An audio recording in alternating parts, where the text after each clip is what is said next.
buts, leurs caps, leurs objectifs.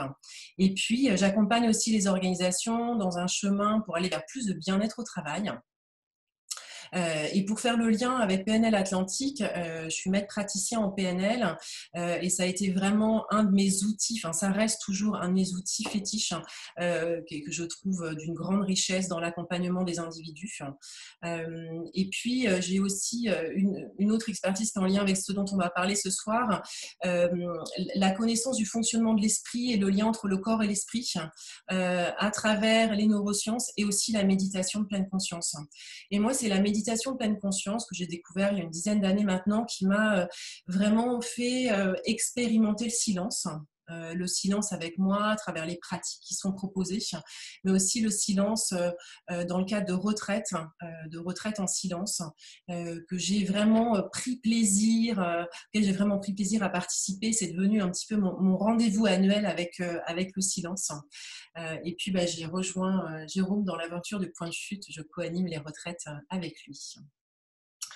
Voilà, on s'était dit que c'était intéressant de vous faire part de notre lien, aussi notre connexion avec le silence, comme on était venu là.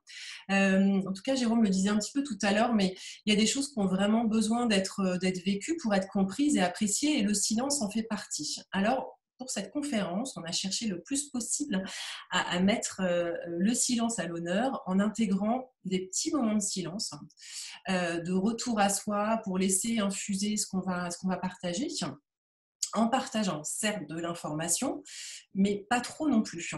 Et on a cherché aussi à recréer un peu une partie de l'atmosphère du Point de Chute, et notamment lors des temps inspirants que nous animons, où on partage un certain nombre de contenus.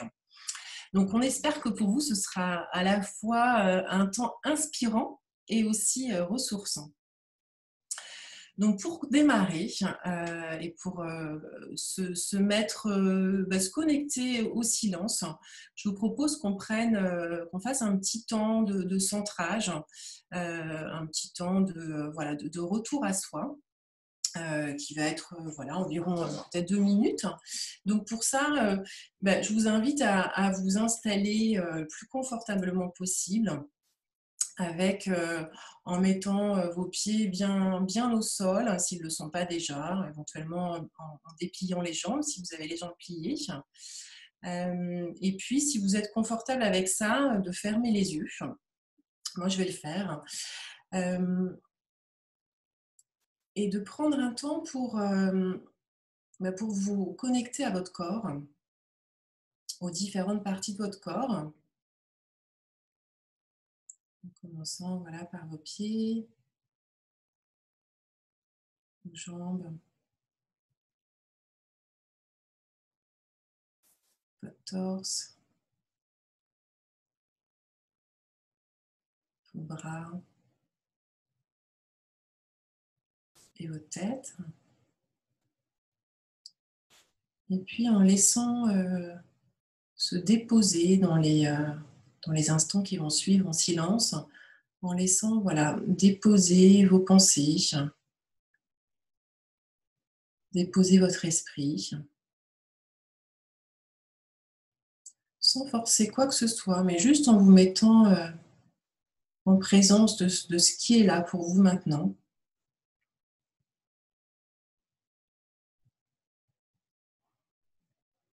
Puis juste de se connecter au silence ou l'environnement sonore qui vous entoure.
Et puis pour poursuivre, voilà, on vous laisse vous reconnecter visuellement à l'espace dans lequel vous vous trouvez. Je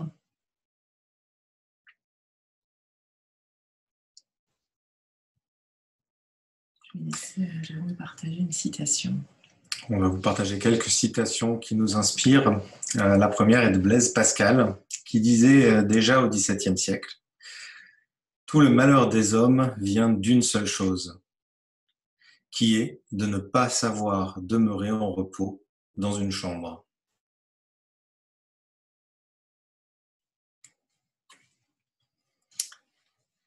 Alors pour commencer, on s'est dit que ça pouvait être intéressant de partager avec vous finalement qu'est-ce qu'on entend par silence. Je pense que suite au confinement, chacun d'entre nous, et à l'échelle planétaire, c'est ça qui est assez incroyable, a pu goûter au silence. Alors, pas forcément au silence chez soi, en fonction de comment et avec qui on a été confiné, mais au moins au silence à l'extérieur. Et je pense que pendant cette période, le silence a vraiment repris de la valeur. Il y a d'ailleurs eu beaucoup d'articles sur le sujet. En tout cas, c'est important de distinguer, de faire la distinction entre le silence extérieur et le silence intérieur. Et par intérieur, j'entends non pas notre habitat, mais notre intérieur le plus intime, ou notre intériorité. Alors, si on commence par le silence extérieur, qu'est-ce qu'on met dans le silence extérieur? Il y a déjà le silence de la parole. On parle parfois, on dit faire silence. Et c'est ce qu'on invite nos participants à faire pendant la retraite. Parce que finalement, nous sommes tous acteurs du bruit à travers la parole. Et puis, le silence, c'est l'absence de son indésirable. Ce que ça veut pas dire, le silence, ça ne veut pas dire plus de bruit, mais plutôt voilà, l'absence de certains sons que l'on peut qualifier d'indésirables. Et dans le silence extérieur, j'ai envie d'inclure aussi la diminution de l'agitation, que ce soit notre propre agitation ou l'agitation de la vie. Donc le silence extérieur, finalement, nous amène assez naturellement à un rythme plus lent. Ça provoque un ralentissement naturel. Mais le silence, ça ne veut pas dire plus de vie, parce qu'il reste tout un tas de sons naturels. Et je crois que c'est ces sons-là aussi qu'on a pu expérimenter ou redécouvrir pendant cette période de confinement. Et les sons de la nature, les sons de l'eau, les sons du vent, de certains animaux, comme les oiseaux par exemple, il y en a d'autres. Ça peut être dans les sons naturels aussi le son du feu du bois. Parce que le silence absolu, il n'existe pas. En tout cas, le silence absolu naturel, il n'existe pas. Il faudrait qu'on se mette un casque pour vraiment nous couper tous les sons. Et puis dans le son, il y a aussi différentes textures de son. Une minute de silence qui rend hommage, ça va avoir une texture particulière. Le silence de deux amoureux qui n'ont pas forcément besoin de se partager quelque chose, mais il se passe quelque chose, il y a une atmosphère, une texture particulière dans le silence qui va être présent. Peut-être l'attente d'une réponse aussi. Quand on pose une question à quelqu'un, qu'il y a un silence, ça va avoir une texture en particulier, plus ou moins agréable. La contemplation aussi de la beauté des choses. Lorsqu'on contemple en silence, c'est pareil, il y a une texture aussi qui est peut-être différente lors de ces moments-là. Et puis quelque chose de peut-être moins agréable, c'est on parle du silence, un silence de mort. On en reparlera tout à l'heure, c'est parfois ce qui peut faire peur aussi dans la connexion au silence. Donc voilà, ça aussi, ça a une texture différente. Mais en tout cas, pour pouvoir être en capacité d'apprécier le silence extérieur, de sentir sa texture, ça dépend aussi beaucoup de notre silence intérieur. Et pour ça, il y a une histoire un jour qu'un de mes instructeurs de méditation m'a raconté, une histoire toute simple mais qui m'a bien marquée.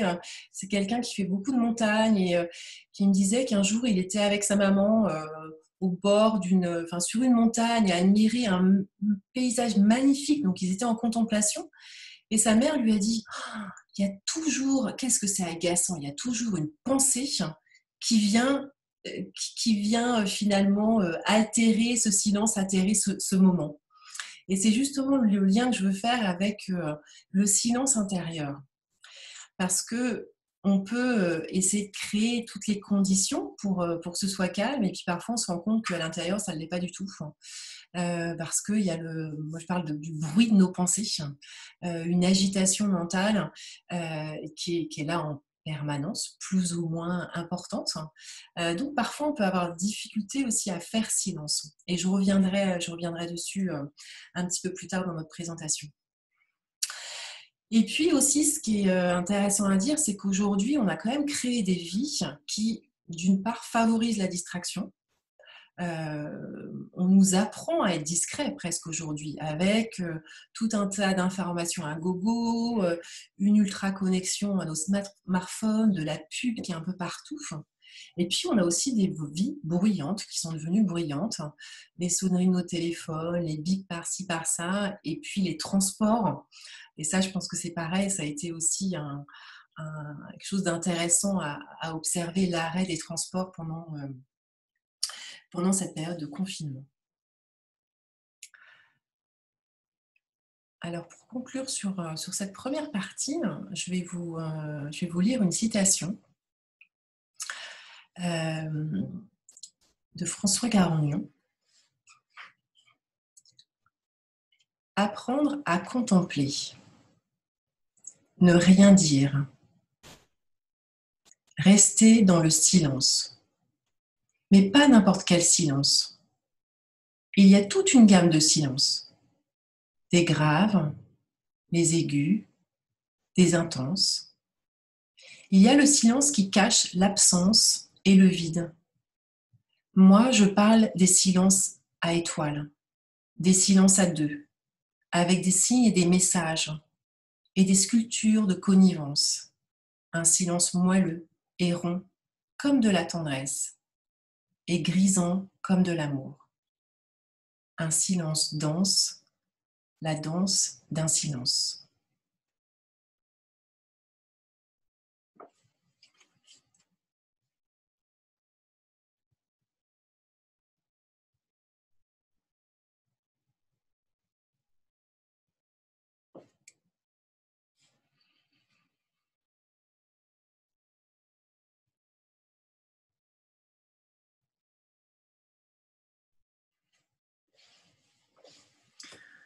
Alors Audrey le disait, le bruit de nos vies, c'est à la fois évidemment des sources d'informations qui nous sont utiles et des sources de distraction qui peuvent nous perturber.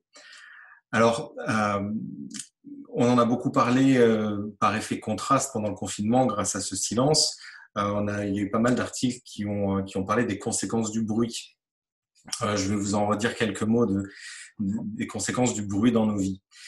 Ce qui est intéressant, c'est que l'ouïe, ce sens parmi nos 5 sens, a cette particularité par rapport à d'autres de nos sens qui captent la vie en permanence, c'est que nos oreilles n'arrêtent jamais d'entendre.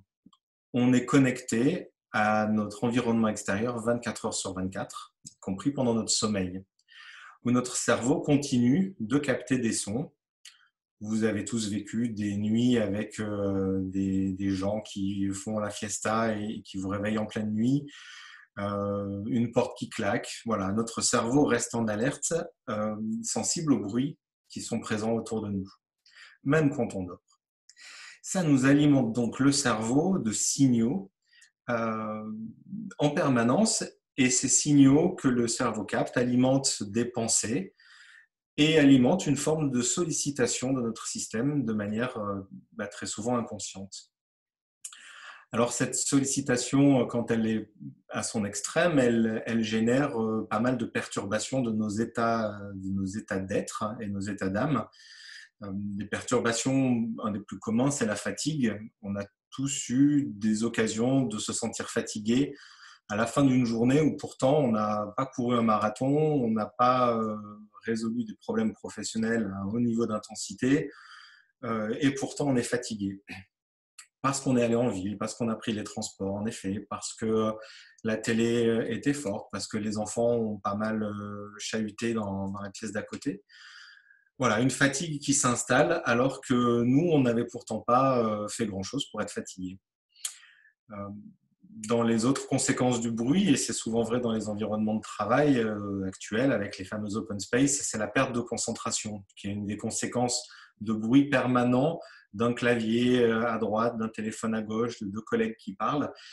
Pas mal d'études, alors avec des chiffres qui peuvent varier un petit peu, mais ces études ont montré qu'il fallait environ entre 15 et 20 minutes à une personne pour retrouver son niveau de concentration initial après l'avoir perdu à cause d'un bruit extérieur. C'est donc colossal. Quand on est à fond dans ce qu'on fait et le moindre bruit peut nous faire perdre 20 minutes de notre énergie, c'est assez sidérant. Une autre conséquence du bruit, ça peut être tout simplement un sentiment d'intranquillité alors qu'on est bien installé chez soi. Et puis, si vous êtes aux alentours de Nantes, vous entendez l'hélico passer et vous vous dites qu'il y a un accident puisque l'hélico va atterrir au CHU. Une sirène de pompiers dans un village, ou quand on n'est pas le premier mercredi du mois, on sait que c'est parce que les équipes vont être mobilisées. Ces bruits-là peuvent nous amener vers des endroits d'intranquillité alors que pour nous, tout allait bien. Donc un peu sournois cette affaire. Et le bruit peut même contribuer à fragiliser notre système nerveux. Là encore, sans qu'on s'en rende compte, mais on a une augmentation du stress qui a été vérifiée dans les endroits bruyants pour les personnes qui habitent dans des zones notamment urbaines, très bruyantes. Perturbation du sommeil, évidemment. Et puis aussi, un phénomène presque là aussi insidieux, c'est l'apparition d'une forme d'agressivité. Voilà, là aussi, ça vous est peut-être arrivé dans les foyers à la maison ou ailleurs. Je repense moi à une scène chez moi, il y a la télé et puis d'un coup, quelqu'un qui dit « Bien, coupez cette télé là, ça fait un bruit infernal », alors que le son n'avait pas augmenté, mais il y a à un moment donné une saturation de bruit qui vient perturber et qui génère une forme d'agressivité. Encore plus insidieux, à l'intérieur de notre corps, ces états-là peuvent contribuer à une augmentation des fréquences cardiaques, augmentation de la tension artérielle et du rythme respiratoire. Ça peut aller jusqu'à là, carrément, les effets du bruit sur nos systèmes. Là aussi, vous l'avez tous vécu quand vous êtes tranquillement installé en train de lire un bon bouquin et puis qu'une porte claque.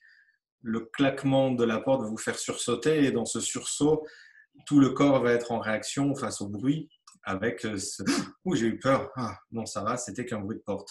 Mais n'empêche qu'il y a quand même eu ce moment-là qui nous a fait sortir de notre état de tranquillité. Alors pourquoi on fonctionne comme ça? Parce que c'est assez désagréable, on voudrait être tranquille et finalement on n'y arrive pas. C'est la faute à notre cerveau. Notre cerveau, il est toujours en alerte. Notre cerveau, il a cette particularité que de son fonctionnement ancestral, depuis qu'on est homme, depuis Cro-Magnon, on est équipé tous et toutes d'un système nerveux autonome, donc un système de régulation interne qui est connecté à notre extérieur, à notre environnement extérieur et qui va avoir comme objectif de capter tout ce qui est stimulus, tout ce qui est nouveau, tout ce qui va être de l'ordre du danger. Quand on était Cro-Magnon, on était fatalement beaucoup plus en danger de vie ou de mort qu'aujourd'hui. Donc ces enjeux de survie de l'homme de Cro-Magnon, ben, ils ont traversé le temps et on continue d'être autant connectés qu'à l'époque à tout un système de signaux extérieurs qui, ben, la vie tout simplement, qui nous amène des sons, des bruits, alors des odeurs, tout ce qui nous connecte à nos cinq sens et qui nous fait vivre des émotions. Et finalement, derrière ces bruits, derrière tous ces enjeux de perturbation à cause du bruit, il y a beaucoup d'enjeux émotionnels, mais qui passent un peu inaperçus. Encore une fois, à l'époque de Cro-Magnon, toutes les émotions avaient un enjeu de survie. Quand on avait peur, il s'agissait de fuir. Quand on était en colère, il s'agissait d'être prêt au combat. Quand on avait du dégoût, parce qu'on mange un truc un peu avarié qui a traîné au soleil, le rejet du dégoût était lié à notre survie. Et même la joie était liée à la survie parce qu'à l'époque de Cro-Magnon, la joie, c'était la libido, c'était l'enjeu de reproduction de l'espèce. Aujourd'hui, on n'a évidemment pas tous ces enjeux de survie, heureusement, On a quand même toujours les enjeux de reproduction de l'espèce qui nous met en joie. Mais au-delà de ça, nos systèmes nerveux continuent de capter toutes ces informations et continuent de nous faire réagir sur la base de ces émotions que génère tout notre environnement. Ainsi, toutes les perturbations qui passent inaperçues ont pourtant une influence directe sur notre bien-être, puisqu'elles agissent, vous l'avez compris, comme un phénomène de déconnexion. On était tranquille avec soi et on est déconnecté de notre intériorité à cause d'un stimulus extérieur. Et les bruits sont tellement nombreux qu'en fait, ça fait énormément de stimuli dans une journée. Audrey le disait, les bips des téléphones, les dings des sonneries, la télé, la radio, les annonces en permanence dans les transports en commun. Là c'est Covid à gogo dans les transports toutes les 3 minutes. Tout ça nous empêche de nous poser en dedans. C'est les Québécois qui disent ça, de revenir dans l'intériorité, ils disent se poser en dedans. Et tout ça nous empêche de visiter notre intérieur. Pour vous donner une autre analogie, quand on est déconnecté de nos vies intérieures, c'est comme quand on est déconnecté de notre intimité, de notre foyer. On est à la maison et puis il y a le voisin du dessus qui se met à mettre la musique. A priori, c'est un voisin sympa et puis c'est une musique qui est plutôt agréable. Jusqu'à là, tout va bien. Et puis quand tous les jours à 19h, le voisin met de la musique, et puis que le lendemain, c'est une musique qui n'est pas sympa, et puis que le surlendemain, c'est du hard rock, et puis la fois d'après, il y a un apéro, on finit par vouloir tuer le voisin, tellement c'est insupportable, son comportement. En réalité, ce qui se passe dans l'émotionnel que ça génère chez nous, c'est qu'on perd notre intériorité. On est dépossédé de la tranquillité de notre chez nous, et on est agressé par un bruit extérieur. C'est exactement le même phénomène quand on est déconnecté de notre intériorité, de notre capacité à venir se connecter à notre état émotionnel, à notre état intérieur, à cause de l'environnement sonore extérieur.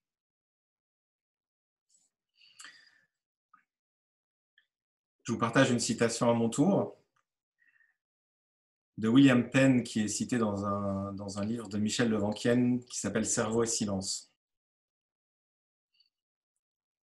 Le vrai silence est repos pour l'esprit. Le silence est pour l'esprit ce que le sommeil est pour le corps. Il est nourriture et remontant.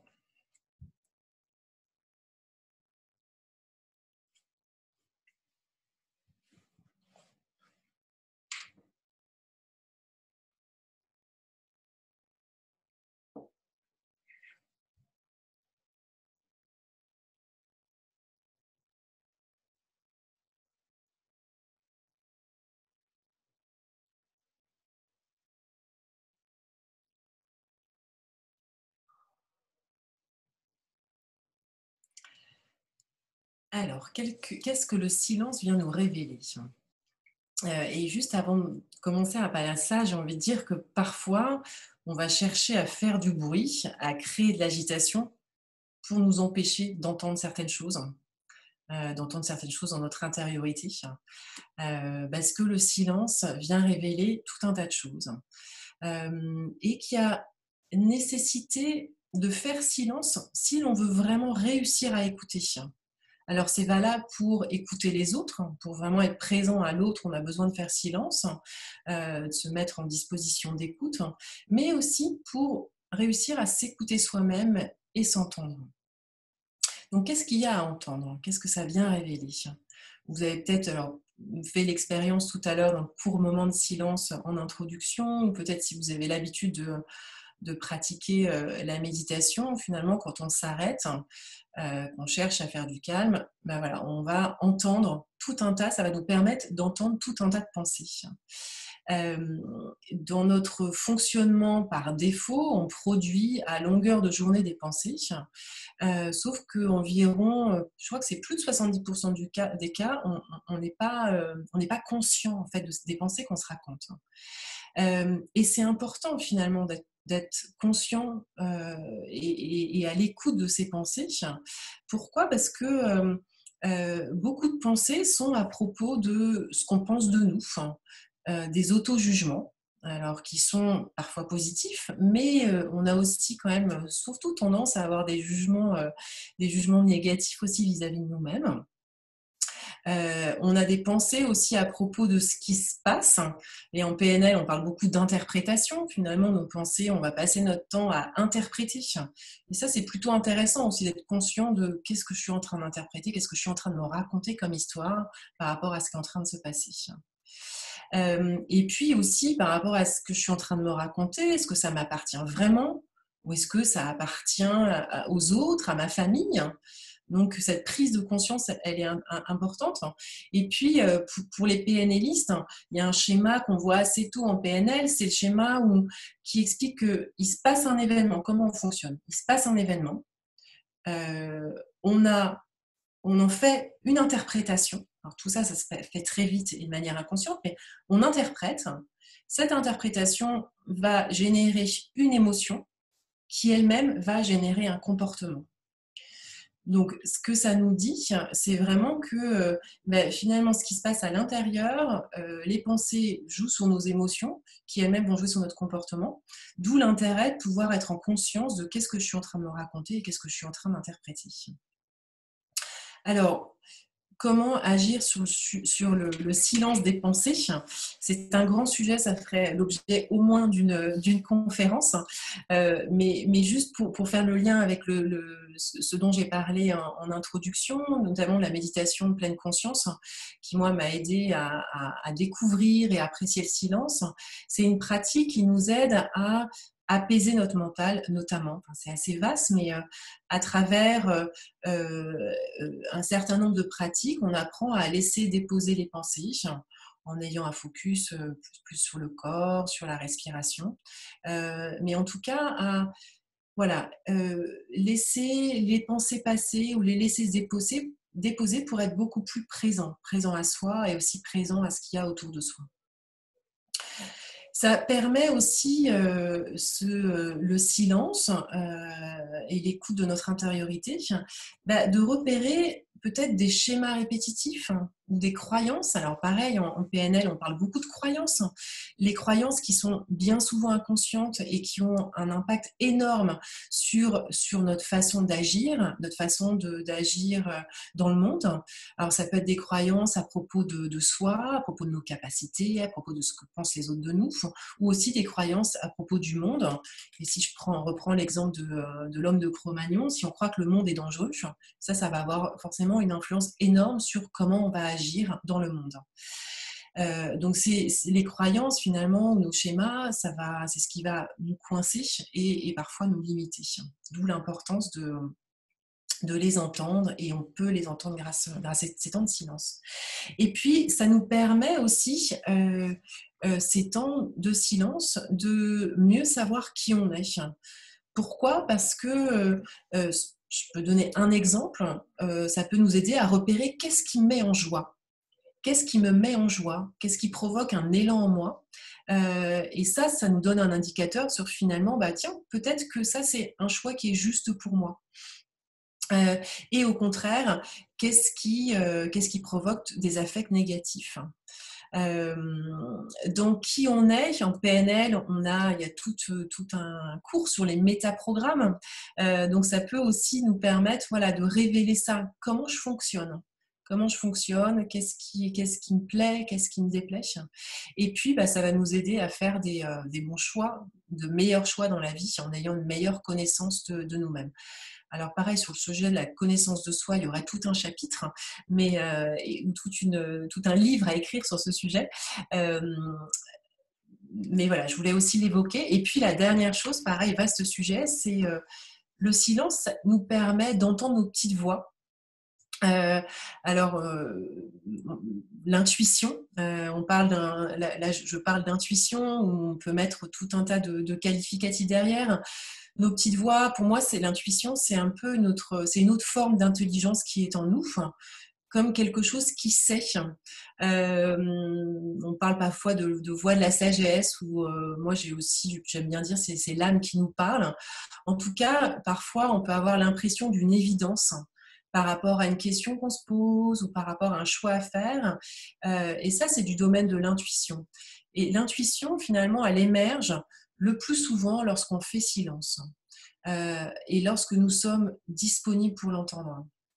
Et si je refais un lien avec la méditation, les pratiques de la méditation, dans les nombreux bienfaits, on remarque que nos capacités intuitives se développent grâce à cette pratique.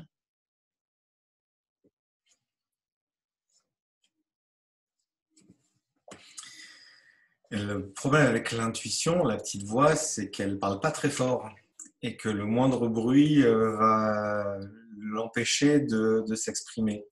Si nos intuitions nous criaient des choses à l'oreille, on n'aurait pas d'excuse de ne pas les écouter. Mais malheureusement, le moindre bruit, le moindre bavardage, le moindre commentaire, la moindre interaction sociale nous fait rapidement perdre le fil de ce dialogue intérieur. Alors qu'évidemment, les sons et tout ce qui nous entoure au niveau du bruit est aussi une source qui peut alimenter positivement notre intuition. Une manière d'être à l'écoute de l'intuition, c'est d'être à l'écoute de ses émotions. L'intuition et les émotions sont très liées et dialoguent beaucoup. Alors, je le disais tout à l'heure, les émotions, joie, tristesse, peur, colère, honte, surprise, dégoût, voilà à peu près les grandes émotions qui nous habitent, qui nous agitent, sont d'autant plus difficiles à percevoir qu'elles sont noyées par le parasitage. Le parasitage sonore, alors c'est pas que le bruit des sirènes, c'est pas que le bruit des voisins qui font la fête, c'est le bruit de nos pensées. Quand tout se passe dans le cerveau, on n'est plus dans le cœur, et le siège des émotions, c'est bien sûr le cœur et pas le cerveau. Notre tendance est d'intellectualiser l'émotion, de vouloir lui donner du sens, de vouloir lui faire quelque chose au lieu de juste l'accueillir et d'écouter qu'est-ce qu'elle a à nous dire, cette émotion. Donc l'émotion qui se situe à l'intérieur, dès qu'il y a une opportunité d'être distraite, elle le suit. Elle suit cette opportunité. Un exemple tout bête, quand vous êtes dans la joie de lire un roman qui vous passionne, encore une fois, et d'un coup, il y a une odeur qui passe. Vous n'y faites pas attention, mais votre cerveau a senti une odeur, et d'un coup, vous êtes en train de vous dire que vous avez faim, que ça sent bon les pâtes, mais que vous mangeriez plutôt du riz parce que des pâtes, vous en avez mangé hier, ou c'était avant-hier. Enfin, c'est pas grave. D'ailleurs, je crois qu'il n'y a plus de pâtes. Bon, ben, c'est pas grave, il faudra que j'aille faire des... Et vous étiez en train d'être joyeusement à votre lecture. Et ce parasitage est venu vous sortir de l'émotion positive et plaisante pour vous emmener dans un futur pas franchement transcendant. Hein. Préparer sa liste des courses, ça peut mettre en joie certains, mais je ne suis pas sûr que ce soit le cas chez tout le monde. Donc on est sans arrêt entouré d'opportunités de nous faire passer à côté du message de l'émotion, alors que c'est si important d'écouter ses émotions. Pourquoi c'est si important? On pourrait se dire, bon, ben, je suis en colère, tant pis, je suis triste, c'est pas grave. On pourrait être assez fataliste face à ces émotions et ne pas très avoir envie de les écouter parce que certaines sont assez désagréables à vivre. Et pourtant, à chaque fois, les émotions nous envoient un signal extrêmement précieux puisqu'elles nous renseignent sur un besoin qui n'est pas suffisamment adressé. On a besoin de quelque chose et si on n'est pas en contact de l'émotion, on va avoir une difficulté à poser le besoin. Pour vous donner un exemple très caricatural, quand on a peur, quand on est un enfant et qu'on a peur, on a besoin de quoi? On a besoin d'être rassuré. Quand on est triste, parce qu'on a perdu un être cher, on a besoin d'être consolé. Si on ne sait pas qu'on a peur et qu'on n'est pas capable d'être au contact de cette émotion-là, on ne va pas savoir dire qu'on est rassuré, qu'on a besoin d'être rassuré. Alors du coup, ça va devenir tout pourri l'affaire. Au lieu de dire qu'on a eu peur, on va croire qu'on est en colère et puis on va se mettre à râler, à bougonner. Puis l'autre ne va pas comprendre qu'est-ce qui s'est passé. Ben oui, si moi, je n'ai pas eu l'opportunité d'avoir ce temps d'accueil de mon émotion, je ne vais pas pouvoir exprimer mon besoin. Et je vais continuer à vivre quelque part en pleine inconscience et à côté de la plaque, très souvent. Nos émotions nous renseignent donc sur notre état intérieur. Et si on passe à côté de ce message-là, on passe à la fois à côté de soi-même. On ne peut pas s'accueillir à l'endroit où on est en prise avec une émotion. Et on va avoir de grandes difficultés à être en relation avec l'autre, qui ne va pas comprendre pourquoi on est agacé, alors qu'en fait, non, on n'est pas agacé, on est triste. Il y a un exemple qui est assez parlant dans ce malentendu autour des émotions. Si vous êtes parent et que vous avez des enfants, vous les avez forcément tenus par la main pour traverser la route. Et puis, il y a une fois où on n'a pas tenu la main de l'enfant et l'enfant commence à traverser et un klaxon d'une voiture qui arrive vous fait réagir et vous récupérez votre enfant par le bras et vous le remettez sur le trottoir. Et là, qu'est-ce que vous faites? Vous le gueulez dessus. « Tu ne pouvais pas faire attention !» Cette scène, si vous ne l'avez pas vécue, vous l'avez vue. Si on la remet au ralenti au niveau émotionnel, qu'est-ce qui s'est passé? Le parent a eu extrêmement peur face au risque et au danger, extrêmement lié à la survie de son enfant. Mais au lieu d'accueillir sa peur, il la transforme en colère et il braille sur l'enfant. Tout ça se passe évidemment dans un temps très rapide où il n'y a pas eu l'opportunité d'ouvrir une parenthèse pour le parent pour venir vérifier où est-ce qu'il en était émotionnellement. Contacter la peur. J'ai eu très peur, tu sais.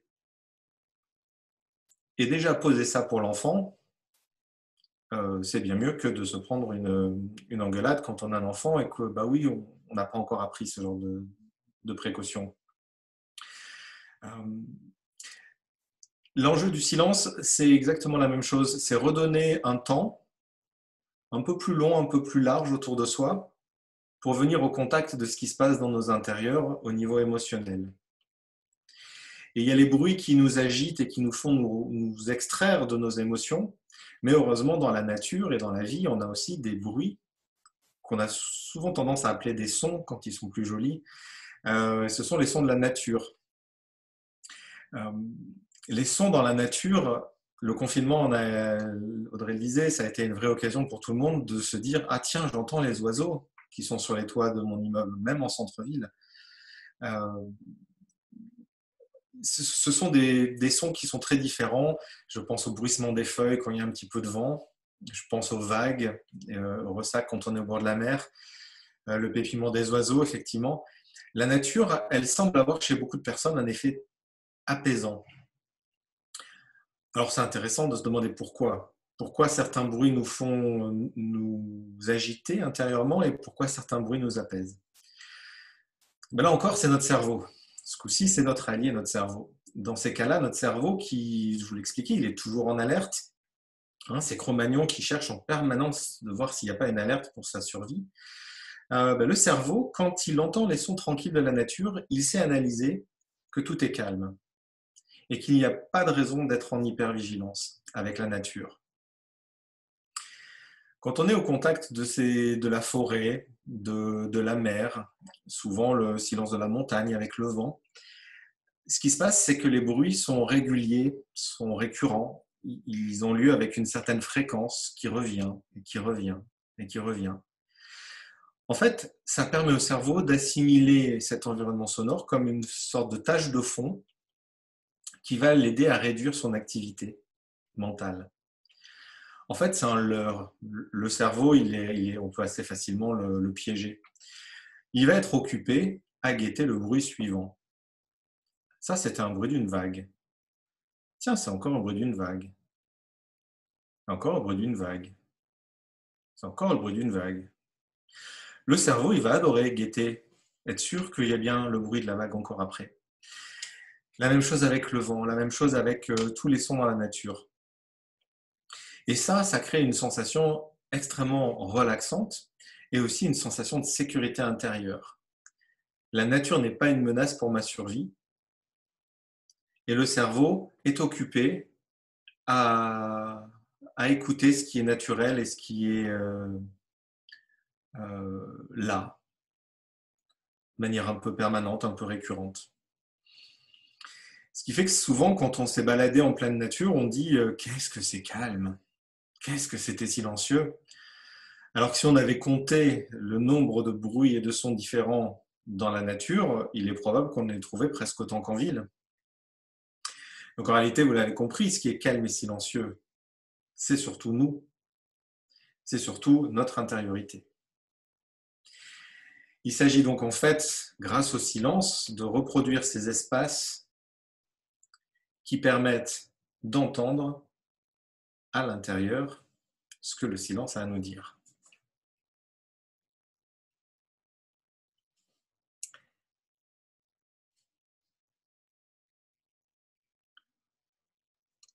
Partager une citation. Dans le doux territoire du silence, nous touchons au mystère. C'est le lieu de la réflexion et de la contemplation. Et c'est là que nous pouvons nous relier au savoir profond, à la voix de la sagesse profonde.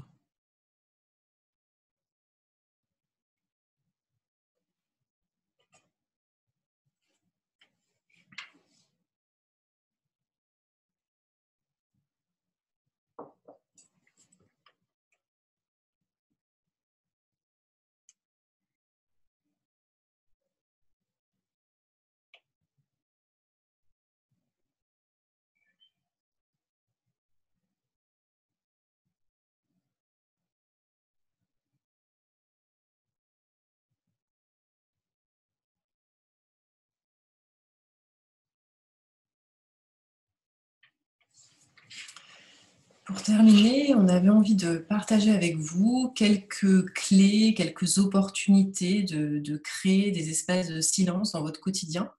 Et puis aussi de faire témoigner Amélie et Clément sur leur expérience du silence et leur expérience particulièrement du point de chute. Alors, comment créer des opportunités? C'est quoi les clés pour pouvoir amener plus d'espace, de temps de silence dans sa vie? Alors déjà, chez soi, ça peut être en s'aménageant des moments spécifiques, que l'on vive seul ou en famille. C'est sûr que seul, ça peut être plus facile, mais en famille, ça peut être aussi un temps à partager ensemble. Moi, je trouve par exemple que les repas sont vraiment propices. Alors, dans la retraite, en silence, bien sûr, tous nos repas sont en silence. Et j'ai une participante qui m'a témoigné que c'est quelque chose qu'elle avait vraiment apprécié et qu'elle continue à intégrer ces moments-là dans son quotidien. Donc, ça peut être, voilà, seul, de s'assurer que tout est éteint, poste de radio, téléphone posé à côté, et puis vraiment prendre le temps d'être présent à sa nourriture, présent aux odeurs, présent aux saveurs. Et puis quand on est en famille, alors un repas tout entier, ça peut être compliqué, mais pourquoi pas? C'est aussi une expérience intéressante, mais sinon démarrer le repas par on va prendre quelques minutes en silence, ou alors on va faire l'entrée, le premier plat en silence. Ça peut être se donner un temps de silence aussi avant un échange important avec quelqu'un, avec son partenaire, avec un enfant. On entend beaucoup avec les enfants aujourd'hui on dit qu'on prend des temps calmes. Donc peut-être se dire, tiens, j'ai quelque chose à dire, mais d'abord on va se prendre un temps en silence. Ça peut être au réveil aussi, au réveil, de prendre le temps de rester au lit, peut-être 1 ou 2 minutes de plus, et puis voilà, savourer ce temps calme, ce temps où l'agitation extérieure n'est pas encore là, où le téléphone n'est pas encore allumé. Et puis la même chose avant de s'endormir, de se poser dans son lit, laisser déposer les pensées et juste apprécier et goûter à l'environnement sonore. Au travail, ça peut être aussi une opportunité au travail, déjà pour soi, de se prendre des temps pour s'isoler. Alors, j'ai une histoire assez drôle quand ça m'arrive d'aller en entreprise pour sensibiliser à la méditation de pleine conscience. Et il y a une personne un jour qui m'a dit, donc je faisais un cycle, je revenais plusieurs fois, une personne qui m'a dit moi j'ai trouvé l'endroit idéal pour m'isoler, je vais aux toilettes, je reste un moment et je suis tranquille. Bon voilà, chacun sa méthode, mais de se dire où est-ce que je peux me trouver un petit coin pour m'isoler, même si c'est pas très loin, et puis juste savourer un temps sans rien. Et aussi, ce qui est quelque chose que j'ai expérimenté et que je propose aux personnes que j'accompagne d'expérimenter, c'est de commencer une réunion avec un temps de silence. Alors, ça peut paraître curieux, mais voilà, ça peut être expérimenté. Et en général, les personnes qui expérimentent trouvent que ça a des bienfaits. Et puis, ça pose vraiment les choses. Ça pose vraiment les choses. Ça aide à ce que chacun soit vraiment présent ensuite, ou plus présent en tout cas pour le reste de la réunion. Et pourquoi pas aussi terminer une réunion, si ça a été une réunion très agitée, par un temps de silence. Et ça permet de se reconnecter à soi, mais aussi se reconnecter au groupe. Pour les accompagnants, alors par accompagnant, j'entends coach, thérapeute ou tout type d'accompagnant, moi c'est quelque chose qui a vraiment changé ma pratique. C'est avant une séance, notamment avant une séance de coaching, je prends tout le temps un temps de silence. Alors souvent un temps de méditation parce que je connais cette pratique, mais ça peut être aussi tout simplement, je prends 2 minutes pour me rendre présent à moi, me rendre présent à ce qui est là.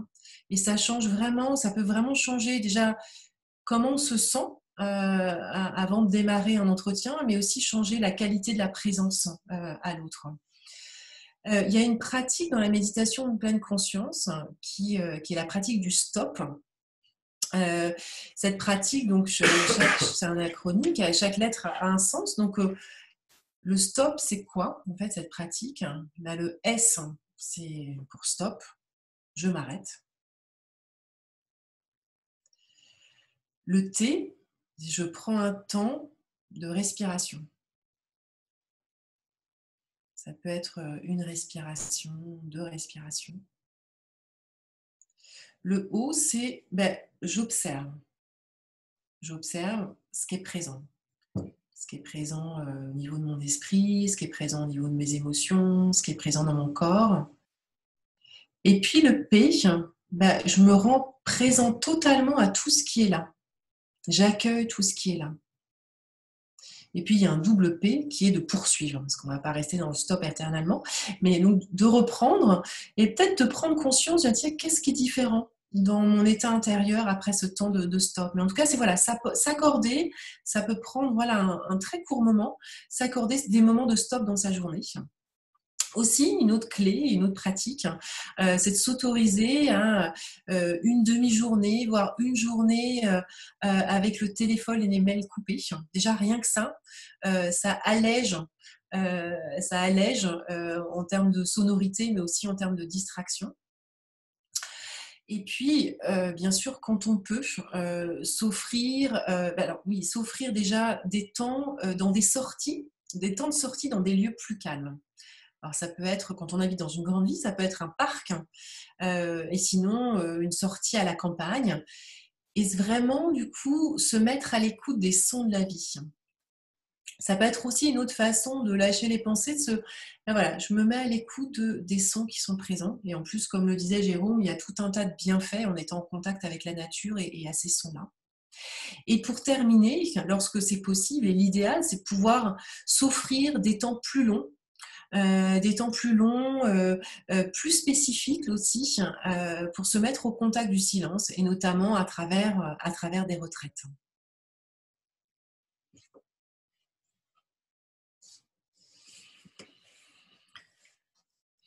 Alors, tout à l'heure, je disais que le silence, c'était synonyme de contact avec l'intérieur, avec l'intériorité. Et Audrey, vous la partagez. Évidemment, vous imaginez que si j'ai créé le point de chute, c'est que je trouve un plaisir incroyable à vivre ces temps de retraite. Moi, c'est 2 fois par an un minimum que je prends ces temps longs d'arrêt. Et puis, ce qui est rigolo, c'est que quand je raconte cette pratique-là, des retraites, beaucoup de gens autour de moi me disent mais ça fait peur en fait. En même temps, ça me parle, et puis en même temps, non, ça me fait très très peur. Mais puis pour certaines personnes, c'est même un peu de panique à l'idée de s'arrêter, de se poser et de passer une semaine en silence. Bon, j'ai vérifié avant cette conférence et je suis content de voir qu'il n'existe pas le concept de la silentophobie. Donc, on ne peut pas avoir peur du silence à tel point qu'on en deviendrait phobique. Mais toujours est-il que quand je parle du point de chute, quand je raconte ma pratique, les personnes me disent mais en fait, moi, le silence, ça renvoie au vide, ça renvoie à l'absence, Ça renvoie à quelque chose d'extrêmement anxiogène. Et c'est vrai que je peux tout à fait comprendre que c'est impressionnant. Mais je crois que finalement, ce qui impressionne le plus, et peut-être ce qui fait le plus peur, c'est que ces temps-là amènent tellement naturellement un état introspectif qu'on sait bien au fond de nous qu'on va être face à soi-même dans ces moments de silence. Et être face à soi-même, ça peut être terrifiant, ça peut faire vraiment peur. Ben alors, qui est-ce que je vais rencontrer quand je vais être face à moi-même? Quel va être l'effet miroir? Ok, tout va être calme et tranquille autour de moi, mais est-ce que ça va pas être la porte ouverte à l'agitation intérieure et au tourment qui remonte à la surface? euh, et c'est vrai que ce sont des questions qui, plus ou moins consciemment, agitent les gens que j'ai appelés les chutophobes. Une chutophobe qui n'en est plus une, c'est Amélie, qui a vécu l'expérience du point de chute. Et tu es d'accord, tu nous as dit que tu étais d'accord pour partager justement cet enjeu de la peur et comment peut-être, si c'est OK pour toi, tu peux partager avec les gens qui nous écoutent, euh, comment tu es passé de la peur à la validation du concept. Je pense qu'il faut que Franck te remette le micro.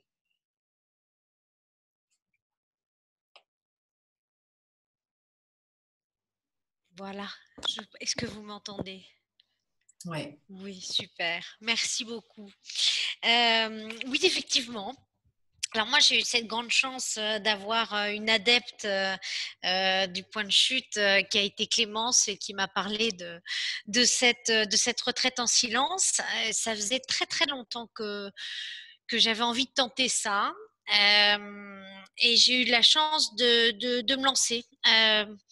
Alors, il faut savoir, et merci Jérôme et Audrey d'en avoir parlé, moi je suis partie avec beaucoup d'angoisse en me disant que ça allait être catastrophique. Je suis une grande bavarde, mais tout le monde, ceux qui me connaissent bien, le savent. Et je me suis dit, ça va être catastrophique. Je vais avoir peur, je vais me retrouver face à moi-même et je vais me retrouver face à des gens qui ne vont pas me parler.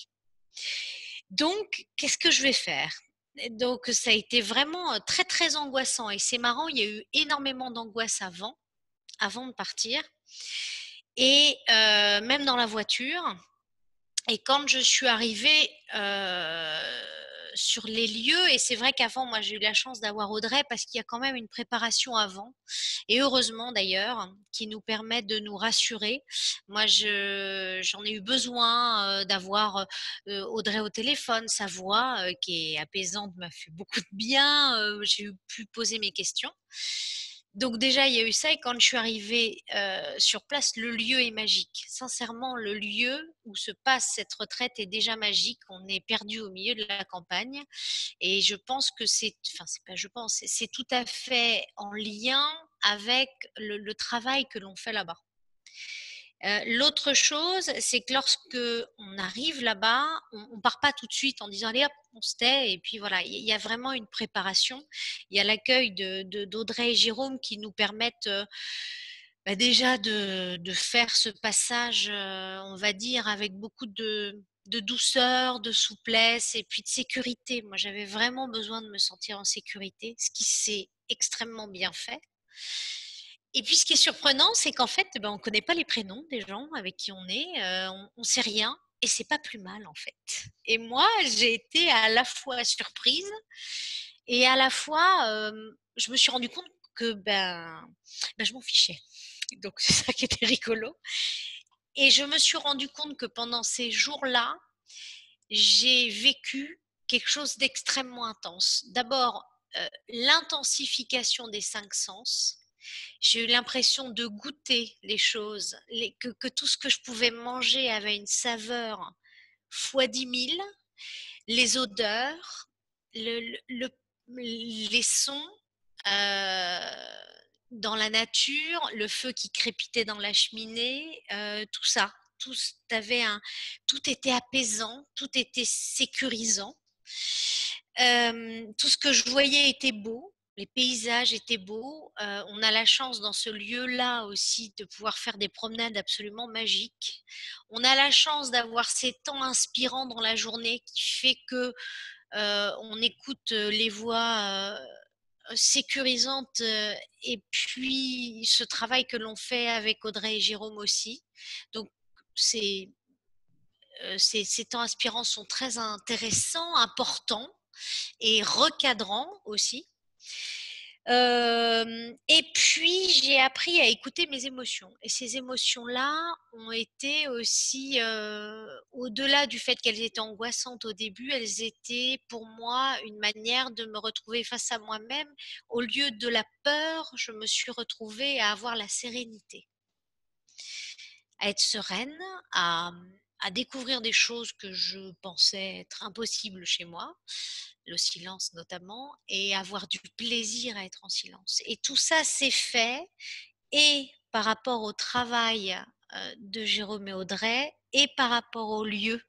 Donc c'était vraiment quelque chose d'extraordinaire. Moi, je conseille vraiment fortement cette retraite en silence, vraiment fortement Jérôme et Audrey, parce que ce sont des personnes qui maîtrisent totalement cette corde de ce métier et le lieu est aussi magique, quoi. Donc, je vais arrêter de parler parce que je parle trop, mais c'est vraiment, vraiment superbe. Vraiment, c'est pour ça que merci encore Audrey et Jérôme d'être venus parler du silence. C'est quelque chose que je ne connaissais pas. Mais Et tu dirais que c'était quoi ta croyance limitante alors à toi? Je ne peux pas me taire, ah ouais, je ne peux pas vivre en silence. carrément. Ah, carrément. C'est que même quand j'étais chez moi, j'arrivais chez moi, je mettais de la musique. J'avais besoin d'avoir un son. J'avais besoin. Le silence, c'est quelque chose qui me faisait peur. Je viens d'une grande famille où il y a besoin d'avoir. On parle, on rit, on parle tout le temps. Et j'avais. C'était vraiment ça, la peur du silence. Mais vraiment une angoisse. Voilà. Merci. Merci de ton témoignage. Mais un grand merci à vous. Clémence, toi, t'es pas partie la peur au ventre. En revanche, même si le format est pas très long, c'est 3 jours et 2 nuits, tu nous as témoigné que le silence avait vraiment eu un effet. Euh, du coup, si tu veux partager en quoi le silence a été concrètement bénéfique chez toi. Oui, merci de me laisser la parole. Et oui, alors moi, effectivement, je suis pas partie la peur au ventre, mais plutôt à l'inverse, avec beaucoup d'envie. Mais c'est vrai que mon point d'entrée, c'était plutôt comment je vais pouvoir être en silence avec les autres. Et c'était ça qui m'intéressait dans cette retraite-là, parce que faire silence pour moi seule, c'était quelque chose que j'avais déjà identifié comme quelque chose qui me faisait du bien et que laisser la place pour autant que possible dans ma vie. Mais faire silence en lien avec les autres, ça c'est quelque chose que je ne pensais pas possible ou difficilement possible. Et comme le disait Amélie, effectivement, on ne connaît pas forcément les prénoms des personnes avec qui on est. Et d'ailleurs, je vois qu'il y a Hervé qui participe ce soir, qui était avec moi il y a un an au mois d'août. Et je ne connais pas Hervé, mais j'ai l'impression de le connaître, puisque j'ai quand même passé 3 jours en silence avec lui. J'ai un très bon souvenir. Voilà. Il y a beaucoup de choses qui se passent dans le lien entre êtres humains pendant des moments de silence et parfois peut-être de manière beaucoup plus profonde que si on s'était mis à causer, à se raconter des trucs tout à fait parfois futiles. En tout cas, voilà. Moi, ce que je retiens, alors j'étais pas la même saison que Amélie, j'étais pas dans le même lieu qu'Amélie. Donc moi j'étais au mois d'août, donc fin d'été, dans un autre lieu, mais toujours un lieu en pleine nature, avec un accès au son de la nature, notamment la nuit, puisqu'on était sous tipi. Donc on entendait aussi les buses, ce genre de choses en pleine nuit, c'était super. Mais ce que je retiens et qui m'a marquée de manière profonde, dans le bon sens du terme, et que j'ai tenté de conserver, et je crois que j'ai réussi depuis presque un an, c'est mon rapport au temps. En fait, le silence, et vous l'avez probablement dit, le silence, il installe quelque chose par rapport au temps, je trouve. C'est-à-dire que, je ne sais pas, comme si le temps était plus prégnant, mais comme si on pouvait avoir une relation avec le temps beaucoup plus douce que celle qu'on a habituellement, en tout cas dans nos vies agitées. Vous parliez beaucoup d'agitation et c'est ça. On pense toujours soit à l'avenir, soit au passé, mais on est rarement dans le présent. Et, et là, pendant la retraite, moi, c'est ça qui m'a le plus impressionnée, c'est ce rapport au temps. Et voilà. Et au bout des 3 jours, j'étais là, ben non, j'aimerais bien que ça continue parce que c'est quand même super agréable. Et dans ce temps-là qui moi j'ai trouvé c'est étendu parce que voilà, on coupe les téléphones, on coupe. Alors de temps en temps, on peut regarder quand même quelle heure il est. On a les petits ding-ding qui nous rappellent qu'il y a les temps inspirants, donc on sait qu'on va se réunir. Donc les journées sont très rythmées. C'est ça aussi, c'est que la retraite, vous l'avez organisée, Audrey et Jérôme, de manière à ce qu'on soit complètement pris en charge. On se met les pieds sous la table, on n'a pas à faire à bouffer. Enfin, voilà, les temps sont très cadrés et en même temps avec des temps libres qui sont hyper appréciables. Ce qui fait qu'en fait, on a aucune distraction autre que prendre soin de soi. Et vraiment, c'est votre prise en charge bienveillante qui fait que c'est possible aussi.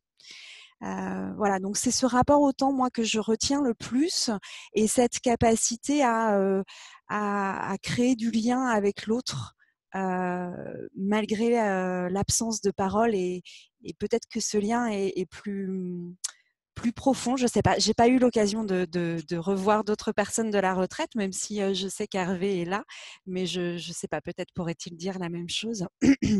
Voilà, donc moi c'est vrai que j'ai conseillé les yeux fermés à Amélie notamment cette retraite, et je continuerai à le faire autour de moi, et j'ai bien envie de renouveler dès que possible ce genre d'expérience, parce que c'est vraiment une expérience. Donc là où on parle, on vous raconte, Amélie et moi, ce qu'on a vécu, mais c'est une expérience qui est vraiment, que moi je qualifierais de l'ordre de l'intime, ce qui fait que c'est aussi compliqué de le partager. Moi, je sais quand Amélie est revenue de sa retraite, on s'est appelé et on était contente de pouvoir se partager les choses parce qu'on savait que l'autre allait comprendre vraiment ce qu'on allait dire. Voilà. Je ne sais pas si ça répond. Parfaitement, ouais. Merci beaucoup.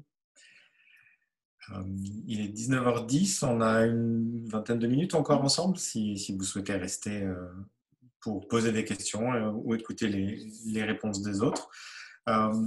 Comment va-t-on faire? Franck va pouvoir redonner le micro aux personnes qui souhaitent poser une question et qui peuvent peut-être lever la main, et on vous voit, puis on donne le prénom, et Franck vous libère la parole. Et pour les personnes qui n'ont pas mis leur caméra, vous pouvez utiliser le chat à côté si vous êtes familier avec l'outil, pour mettre un petit mot pour dire que vous souhaitez poser une question, et puis on pourra vous entendre aussi.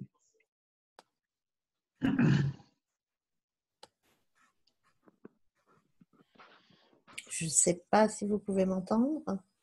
Si, d'accord, Delphine. Ça me fait plaisir de vous revoir, Jérôme, Audrey, et puis Amélie aussi. Amélie, je suis la petite main du feu de la retraite du mois de janvier. Voilà. Je ne savais pas que tu faisais ça, et merci, et j'espère qu'on pourra être en contact après à un autre moment toutes les deux. Mais en tout cas, je ne peux que renchérir et confirmer ce qu'Amélie et Clémence ont partagé. Ça a été pour moi une expérience encore différente forcément de celle d'Amélie et de Clémence. Moi, j'étais extrêmement impatiente de cette expérience, et je l'ai vraiment vécue comme un énorme cadeau que Jérôme et Audrey m'ont fait, parce que effectivement c'est une prise en charge avec une sensation d'être dans un cocon. et de pouvoir vraiment, vraiment prendre soin de soi. Et c'est grâce à tout l'accompagnement qui est fait par vous, Jérôme et Audrey. Donc, vous savez que j'ai énormément apprécié, mais merci, merci encore. Et ça me fait très plaisir de vous voir et de vous entendre. Et j'aime vos voix. C'est gentil. Merci Delphine. Merci beaucoup.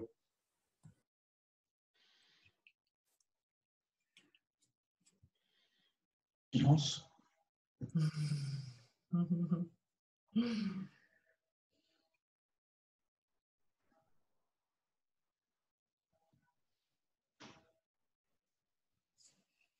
Daniel? Moi, je suis comme Amélie, un grand bavard, donc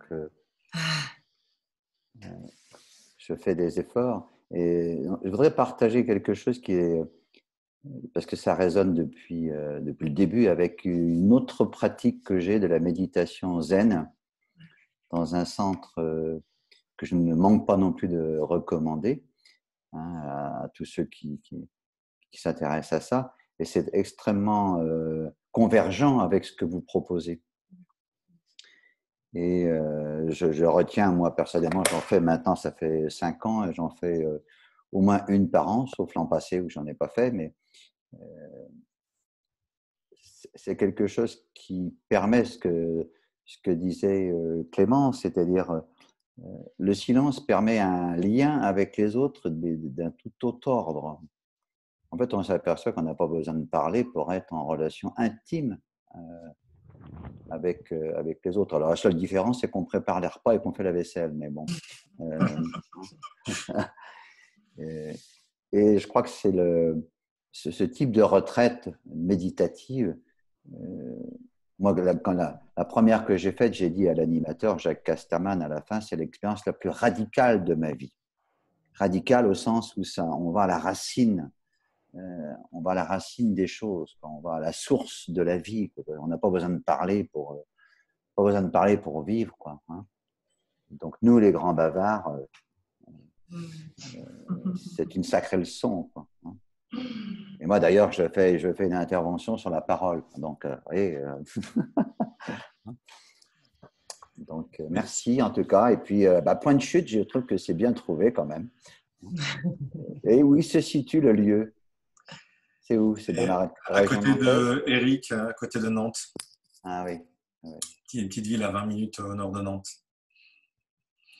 C'est intéressant ce que vous dites sur le côté radical, la racine, remettre de la simplicité dans le relationnel. Et c'est ce que vous disiez, les filles, Delphine, Amélie et Clémence, cette occasion de venir voir comment on peut communiquer avec l'autre quand on lui dit rien, et la profondeur des liens entre Delphine qui s'occupait du feu et Amélie, entre une autre participante qui avait trouvé la simple présence de cette femme à ses côtés rassurante et nourrissante alors qu'ils se sont rien dit, rien amené. Et c'est dans ce même rapport de simplicité qu'on revient à soi finalement. Et là où beaucoup de gens ont peur de ce retour à qui je suis vraiment, c'est avec la même douceur que chacun revient à son intériorité et se rend compte que le vide n'est pas si existentiel que ça, et que finalement, comme tu l'as vécu Amélie, les ressorts sont nombreux et que tout va bien, tout va suffisamment bien. Donc c'est un dépouillement d'un côté et une énorme richesse et profusion de l'autre. Et c'est une belle occasion de mettre des contraires ensemble et d'assembler ce qui semblerait être anachronique, ne pas se parler et établir un lien profond. Nous, on ne dit rien personnellement et nominativement à chacun des participants, puisqu'on a, un peu comme on l'a fait là, un discours inspirant sur plein de thématiques, et chacun va faire sa propre résonance et fait le travail tout seul. Donc on est à la fois seul et on est avec les autres. Moi, je trouve ça assez agréable je suis content de voir que le concept fonctionne aussi bien à chaque témoignage de gens qui ont trouvé de l'unité à l'endroit où ils avaient l'impression d'être en opposition. Et puis moi, ce que vous dites, ça me fait penser à une citation qu'on partage souvent au cours des retraites, c'est de Christophe André, qui est un grand nom de la méditation pleine conscience en France, et qui dit que le silence ou la présence, être vraiment dans le moment présent, c'est vrai qu'on n'en a pas parlé, Clémence, mais ça aussi invite à ça, ça permet de voir l'extraordinaire dans l'ordinaire. Et ça, je trouve que c'est beau aussi. Et quand vous dites que c'est radical, c'est d'une petite chose peut devenir, on revoit comment une petite chose peut être extraordinaire. Donc voir l'extraordinaire dans l'ordinaire. C'est vrai que le rapport au temps, c'est bien de l'avoir soulevé aussi. On le disait, le silence recrée une zone autour de soi qui permet l'introspection et le silence crée une zone aussi autour du temps. Moi, j'aime bien dire qu'il y a 3 biens communs qui nous appartiennent tous, qui sont invisibles. C'est le silence, le temps et l'air. On fait pas très attention à l'air qu'on respire, sauf quand ça sent pas bon ou quand ça sent très bon. Et le reste du temps, on oublie qu'on a cette nourriture première qui est toujours présente avec nous. Le silence, c'est la même chose. Il est en creux par rapport au bruit. Et donc, quand on oublie d'être attentif au silence, on lui fait perdre de sa valeur. Et le temps, il est aussi abstrait et impalpable que les 2 autres. Et pourtant, quand on met du silence dans sa vie, on crée aussi une temporalité différente dans sa vie. Et ça permet de mettre en mouvement beaucoup de choses. Tout comme quand on prend une bonne respiration, on reprend courage, ou on reprend sa lucidité. Voilà. C'est 3 éléments que j'aime bien associer et qu'on retrouve dans le point de chute. C'est un rapport au temps différent, un rapport au silence évidemment différent. Bon, l'air, on continue de le respirer. Mais comme on vit plus lentement, bah oui, comme tu disais, d'un coup ça sent bon. Vous nous partagiez que vous jouiez à deviner chacune dans vos têtes ce que vous alliez manger le soir pendant qu'on préparait à manger. Tellement le nez est à l'affût de savoir est-ce que ça va être une soupe, mais oui, mais une soupe à quoi? Et donc c'est assez rigolo aussi que ça agit sur l'air. Pas s'occuper de se faire manger.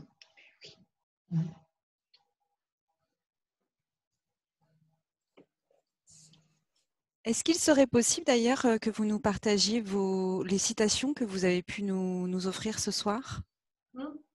Oui. On peut vous les envoyer à vous et Oui. Vous savez qui est connecté pour les faire suivre? Voilà, c'est ça. Je me chargerai de les envoyer à tous les participants si c'est OK pour vous. Avec plaisir. Merci. On en a une dernière d'ailleurs pour clôturer. Mais voilà, si vous avez... si vous souhaitez apporter un témoignage ou vous poser une question, il reste encore un petit peu de temps. Moi, ce serait juste pour savoir quand est-ce que sont les... Alors, je sais qu'il y en a une en juillet ou août, et savoir si vous avez déjà le prochaine date, après août. Après août, la prochaine est en août et la suivante, ce sera en fin novembre. Novembre, d'accord. J'ai pas les dates, je les ai pas en tête. C'est la 3e semaine de novembre et ce sera sur un week-end, vendredi, samedi, dimanche. On a mis les dates déjà sur le site, je crois. Non, on n'a pas mis les dates sur le site, on a mis les dates sur mon agenda. Donc je vais pouvoir te le dire en live. On les a bloqués 20, 21, 22 novembre. Okay. Moi, j'ai une citation à partager, si vous voulez. Oui. Je ne sais pas de qui elle est, mais j'aimerais bien. On doit pouvoir retrouver l'auteur. C'est pour les bavards, Amélie et moi. Avant de parler, assure-toi que ta parole vaut mieux que le silence. Je ne sais pas de qui c'est, mais je trouve que c'est pas mal. J'aime beaucoup cette citation, effectivement. Ouais.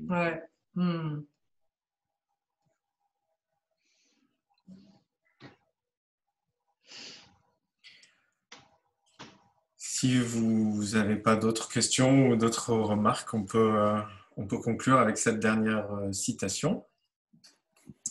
Qui est justement de Christophe André, extrait de son livre 3 minutes pour méditer.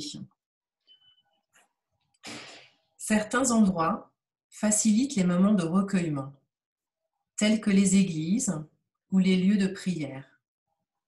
La nature aussi y est favorable, et c'est sans doute pour cela que sa fréquentation est propice à notre santé. Dans la nature, nous retrouvons calme, lenteur et continuité. Ces nourritures de l'esprit aident à la pleine conscience. Mais on peut aussi se recueillir dans le tumulte de la vie ordinaire et dans notre environnement habituel. Décider de s'arrêter, de prendre un instant de recul. Ces instants volés à la bousculade, volés à cette vie en pleine inconscience, qui est souvent la nôtre, peuvent parfois être des moments culminants. On a le sentiment tout d'un coup de plus d'espace intérieur, de plus de clarté intellectuelle, d'un étrange et inhabituel apaisement émotionnel.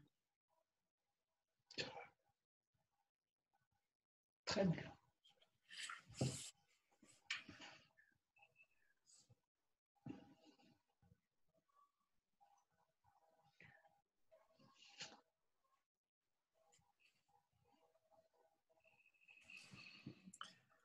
Merci encore beaucoup, Amélie. Merci à tous. Merci à Et vous. Clémence pour l'invitation. Ouais. C'était un plaisir de partager ce temps un peu bavard, mais autour du silence. On vous encourage à y goûter, à en faire l'expérience chacun, chacune.